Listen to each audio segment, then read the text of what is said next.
سپہر کے 3 بجے ہیں۔ السلام علیکم، یہ ریڈیو پاکستان ہے۔ نعیم زبیری سے خبریں سنیے۔ پہلے اہم خبروں کا خلاصہ۔ وزیر اعظم نے بحیرہ عرب شمالی میں انسداد منشیات کی کامیاب کارروائی کرنے پر پاک بحریہ کو سراہا ہے۔ نائب وزیر اعظم نے کہا ہے کہ حکومت کی فعال سفارتکاری نے بین الاقوامی سطح پر پاکستان کے تنہا ہونے کے تاثر کو مکمل طور پر ختم کر دیا ہے۔ دفتر خارجہ نے پاکستان میں بھارت کی جانب سے سرحد پار اور ماورائے عدالت ہلاکتوں پر تشویش کا اظہار کیا ہے۔ پاکستان نے کہا ہے کہ وہ اقوام متحدہ کی سلامتی کونسل کے غیر مستقل رکن کے طور پر امن و سلامتی کے فروغ اور غیر ملکی تسلط کے تحت عوام کے حق خود ارادیت کے لیے رکن ممالک کے ساتھ مل کر کام کرے گا۔ 9 مئی کے پرتشدد واقعات میں ملوث 19 مجرموں کی رحم کی اپیلیں انسانی بنیادوں پر منظور کر لی گئی ہیں۔ آج غزہ کے علاقے خان یونس میں اسرائیلی فوج نے مزید 10 فلسطینیوں کو شہید کر دیا ہے۔ پاکستان اور جنوبی افریقہ کے درمیان دوسرا کرکٹ ٹیسٹ کل کیپ ٹاؤن میں کھیلا جائے گا۔ اور اب خبریں تفصیل کے ساتھ۔ وزیر اعظم شہباز شریف نے بحیرہ عرب شمالی میں انسداد منشیات کا کامیاب آپریشن کرنے پر پاک بحریہ کو سراہا ہے۔ ایک بیان میں انہوں نے کہا کہ پی این ایس معاون کی طرف سے $10 لاکھ مالیت کی منشیات قبضے میں لینا انسداد منشیات مہم میں ایک اہم سنگ میل ہے۔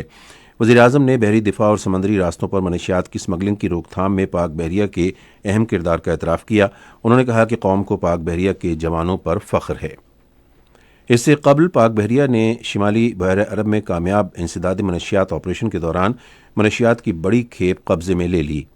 پاک بحریہ کے جہاز معاون نے جدید آلات کی مدد سے ایک مشکوک کشتی کے خلاف کارروائی کی اور اس کے خفیہ حصوں میں چھپائی گئی منشیات کو قبضے میں لے لیا۔ نائب وزیر اعظم اسحاق ڈار نے کہا ہے کہ موجودہ حکومت نے 2 طرفہ اور کثیر الجہتی سطح پر سرگرم سفارتکاری کے ذریعے بین الاقوامی سطح پر پاکستان کے تنہا رہ جانے کے تاثر کو ختم کر دیا ہے۔ انہوں نے آج اسلام آباد میں ذرائع ابلاغ سے گفتگو کرتے ہوئے کہا کہ اب کوئی نہیں کہہ سکتا کہ پاکستان تنہا رہ گیا ہے۔ انہوں نے کہا کہ یہ کامیابی پاکستان کی جانب سے سفارتی تعلقات کار کو توسیع دینے کے لیے مستقل اور کامیاب کوششوں کی بدولت ممکن ہوئی ہے۔ نائب وزیر اعظم نے پاکستان کی اقوام متحدہ کی سلامتی کونسل کا 8ویں مرتبہ غیر مستقل رکن منتخب ہونے کا ذکر کرتے ہوئے کہا کہ پاکستان دوسرے رکن ممالک کے تعاون سے اپنا سرگرم کردار ادا کرے گا۔ اسحاق ڈار نے ایک سوال کے جواب میں کہا کہ پاکستان نے دہشت گردی سے نمٹنے کا پختہ عزم کر رکھا ہے۔ انہوں نے کہا کہ افغانستان کے ساتھ تجارتی اور اقتصادی تعلقات بہتر بنانا ہماری ترجیح ہے اور اس کے نتیجے میں وسط ایشیائی ممالک کے ساتھ ہمارے تعلقات بھی بہتر ہوں گے۔ بھارت کے بارے میں انہوں نے کہا کہ تالی دونوں ہاتھوں سے بجتی ہے۔ انہوں نے کہا کہ پاکستان تو بات چیت کے لیے تیار ہے بشرطے کہ بھارت کی جانب سے بھی خیر سگالی کا مظاہرہ ہو۔ تاہم انہوں نے زور دے کر کہا کہ ایسی کوشش دونوں جانب سے ہونی چاہیے۔ نائب وزیر اعظم نے اقتصادی اشاریوں میں بہتری پر اطمینان ظاہر کیا اور کہا کہ افراط زر کم ہو کر 5% پر آ گئی ہے، جبکہ برآمدات اور بیرون ملک سے ترسیلات زر میں اضافہ ہو رہا ہے۔ انہوں نے یہ بات زور دے کر کہی کہ پاکستان ایک ایٹمی اور میزائل طاقت ہونے کی حیثیت سے مسلسل اقتصادی ترقی کی بدولت عالمی برادری میں اپنا حقیقی مقام حاصل کر لے گا۔ دفتر خارجہ نے بھارت کی جانب سے پاکستان میں سرحد پار اور ماورائے عدالت ہلاکتوں پر گہری تشویش ظاہر کی ہے۔ دفتر خارجہ کی ترجمان ممتاز زہرا بلوچ نے آج اسلام آباد میں اپنی ہفتہ وار نیوز بریفنگ میں کہا، بھارت کی یہ کارروائیاں صرف پاکستان تک محدود نہیں ہیں۔ ماورائے عدالت ہلاکتوں اور اغوا میں ملوث بھارتی نیٹ ورک کی کارروائیاں اب عالمی سطح پر پہنچ گئی ہیں اور دیگر ممالک بھی بھارت کی ان سرگرمیوں پر تشویش کا اظہار کر رہے ہیں۔ ترجمان نے کہا کہ پاکستان افغانستان سمیت اپنے تمام ہمسائے ممالک کے ساتھ دوستانہ تعلقات کا خواہش مند ہے۔ انہوں نے کہا کہ پاکستان کے پاس افغانستان کے ساتھ ایک سرگرم مذاکرات کا طریقہ کار موجود ہے اور وہ ہمسایہ ملک کے ساتھ سلامتی اور سرحدی انتظام سے متعلق امور سمیت 2 طرفہ تعلقات کے تمام پہلوؤں پر بات چیت جاری رکھنے کا خواہاں ہے۔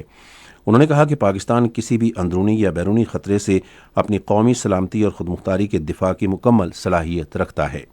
ترجمان نے ایک سوال کے جواب میں کہا کہ چین کے تعاون سے قائم کی گئی گوادر کی بندرگاہ پاکستان کی ترقی کے لیے ہے۔ انہوں نے واضح لفظوں میں کہا کہ پاکستان کسی بھی دوسری حکومت یا انتظامیہ کو اپنے فوجی اڈے دینے کا کوئی ارادہ نہیں رکھتا۔ امریکہ میں پاکستان کے سفیر رضوان سعید شیخ نے آج اسلام آباد میں وزیر خزانہ محمد اورنگزیب سے ملاقات کی۔ ملاقات میں پاکستان اور امریکہ کے اشتراک عمل کی اہمیت اور امریکہ کو پاکستان کا سب سے بڑا تجارتی شراکت دار اور برآمدی منڈی کے طور پر تسلیم کرنے کا اعادہ کیا گیا۔ دونوں ممالک کے درمیان اقتصادی سفارتکاری اور مشترکہ تجارتی سرگرمیاں اور اقتصادی تعاون مزید بڑھانے کی ضرورت پر بھی زور دیا گیا۔ پاکستان نے اقوام متحدہ کی سلامتی کونسل کے غیر مستقل رکن کے طور پر اپنی 8ویں 2 سالہ مدت کا باضابطہ آغاز کر دیا ہے۔ پاکستان کو 2024 میں جنرل اسمبلی نے اقوام متحدہ کی سلامتی کونسل کا غیر مستقل رکن منتخب کیا تھا اور اس نے ایشیائی نشست میں جاپان کی جگہ لی۔ پاکستان کے مستقل مندوب منیر اکرم نے ایکس پلیٹ فارم کی پوسٹ پر کہا کہ پاکستان اقوام متحدہ کی سلامتی کونسل کے غیر مستقل رکن کے طور پر غیر ملکی تسلط کے تحت عوام کے حق خودارادیت سمیت اقوام متحدہ کے منشور کے اصولوں اور مقاصد کے فروغ میں اپنا کلیدی کردار ادا کرے گا۔ انہوں نے کہا کہ پاکستان کونسل کے دوسرے رکن ممالک کے ساتھ امن و سلامتی کے فروغ کے لیے کام کرے گا۔ اے پی پی سے بات چیت کرتے ہوئے منیر اکرم نے کہا کہ پاکستان عالمی چیلنجوں سے نمٹنے کے لیے فعال اور تعمیری سوچ اختیار کرے گا۔ یہ خبریں آپ ریڈیو پاکستان سے سن رہے ہیں۔ 9 مئی کے مقدمات میں ملوث 19 مجرموں کی رحم کی اپیلیں قانون کے مطابق انسانی ہمدردی کی بنیاد پر منظور کر لی گئی ہیں۔ یہ بات آج فوج کے شعبہ تعلقات عامہ کے ایک بیان میں بتائی گئی۔ بیان میں کہا گیا ہے کہ جن مجرموں کی رحم کی اپیلیں منظور کی گئی ہیں ان سب کو ضابطے کی کارروائی مکمل ہونے پر رہا کر دیا جائے گا۔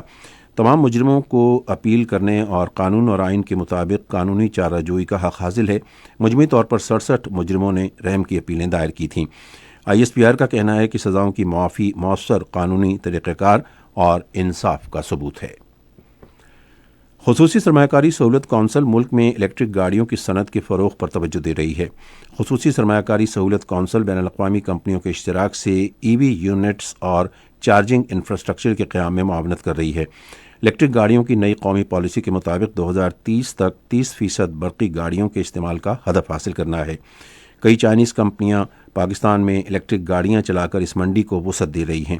خصوصی سرمایہ کاری سہولت کونسل کے تعاون سے اس شعبے میں براہ راست $25 کروڑ کی نجی سرمایہ کاری ہو رہی ہے۔ گورنر سندھ کامران خان ٹسوری نے 2025 کے دوران 5 لاکھ نوجوانوں کو مفت جدید آئی ٹی کورسز کرانے کا اعلان کیا ہے۔ انہوں نے کراچی کے گورنر ہاؤس میں ایک تقریب سے خطاب کرتے ہوئے کہا کہ گورنر کے اقدام کے تحت صوبے کے عوام کو مزید مواقع مہیا کیے جائیں گے۔ پنجاب حکومت اپنی پہلی ای ٹیکسی سروس کا اجرا کرنے والی ہے، جس کا مقصد ماحول دوست ٹرانسپورٹ کا فروغ اور بے روزگاری میں کمی لانا ہے۔ اسکیم کے بارے میں متعلقہ فریقوں سے تجاویز اور مشورے کے حصول کے لیے آج ٹرانسپورٹ ہاؤس لاہور میں پنجاب کے وزیر ٹرانسپورٹ بلال اکبر خان کی زیر صدارت سیمینار کا انعقاد کیا گیا۔ اس موقع پر خطاب کرتے ہوئے صوبائی وزیر ٹرانسپورٹ نے کہا کہ اس اسکیم سے بے روزگاری میں کمی آئے گی اور عوام کو سستی سفری سہولیات فراہم ہوں گی۔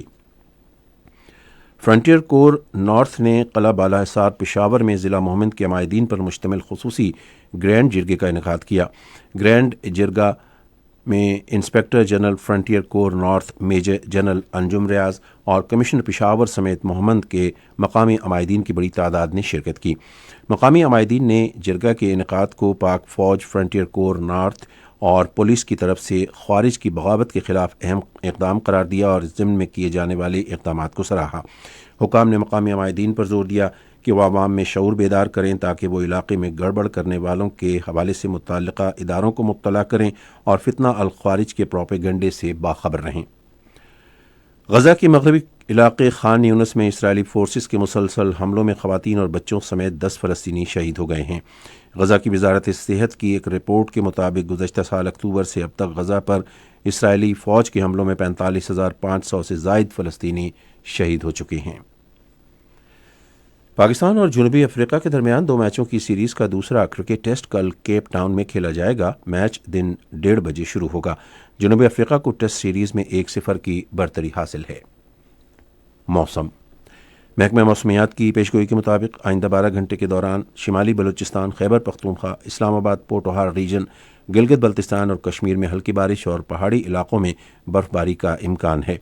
پنجاب کے میدانی علاقوں اور بالائی سندھ میں درمیانی اور شدید دھند چھائی رہے گی۔ آج ریکارڈ کیا گیا بعض بڑے شہروں کا درجہ حرارت: اسلام آباد اور Lahore 16 degree centigrade, Karachi 25، Peshawar 19، Quetta 12، Gilgit 8، Murree اور مظفر آباد 13، سری نگر 5، جموں 18 اور لیہ -6 ڈگری سینٹی گریڈ۔ آخر میں خاص خبروں کا خلاصہ ایک بار پھر۔ وزیر اعظم نے بحیرہ عرب شمالی میں انسداد منشیات کی کامیاب کارروائی کرنے پر پاک بحریہ کو سراہا ہے۔